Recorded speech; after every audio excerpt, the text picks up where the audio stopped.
ഇവിടെ ഉണ്ടായ J33 ചക്കയാണ് കേട്ടോ. ആദ്യമായിട്ടാണ് ഇതുമ്മൽ ചക്ക ഉണ്ടായിട്ടുള്ളത്. അപ്പം അതിലൊരെണ്ണം പഴുത്തിട്ടുണ്ട്, മണം വരുന്നുണ്ട്. അത് പൊട്ടിക്കണം.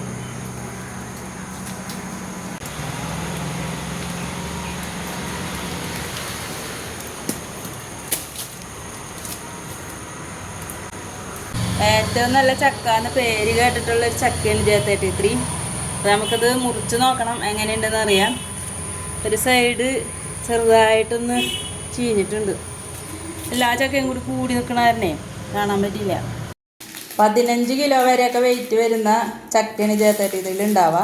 ഇത് കൂടുതൽ ഒരു 5-6 ഉണ്ടായിട്ടുണ്ട്. അതുകൊണ്ട് ഒരു കൊലയിൽ ഇങ്ങനെ 5-6 ഉണ്ടായത്. അതുകൊണ്ട് ഇപ്പോൾ ഇതിപ്പോൾ 6,850 കാണിക്കണത്. ഇനി പ്ലാവ് മൂക്കും തോറും നല്ല വെയിറ്റുള്ള ചക്ക ഉണ്ടാവും. അപ്പോൾ നമുക്ക് ചക്ക മുറിച്ച് നോക്കാം. സാധാ ചക്കര പോലെ മുള്ളങ്ങനെ പരന്നിട്ടില്ല. അതുകൊണ്ട് നമുക്കത് മനസ്സിലാക്കാൻ പറ്റില്ല പഴുത്തെന്നുള്ളത്. മുറിച്ച് നോക്കട്ടെ.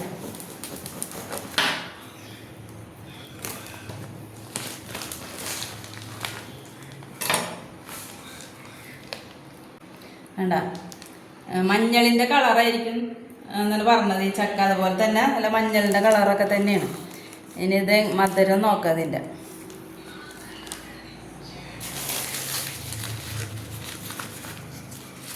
പശയൊക്കെ ഉണ്ട്, പശയില്ലാത്തതൊക്കെ നല്ല പശയൊക്കെ ഉണ്ട്.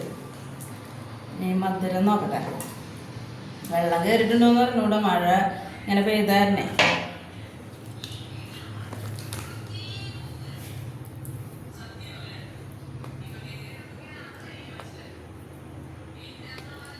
നല്ല കട്ടിയൊക്കെ ഇട്ട് ചുളക്കി കഴിച്ചോക്കട്ടെ. മധുരമല്ല, ഒട്ടും വെള്ളം കയറിയിട്ടില്ല.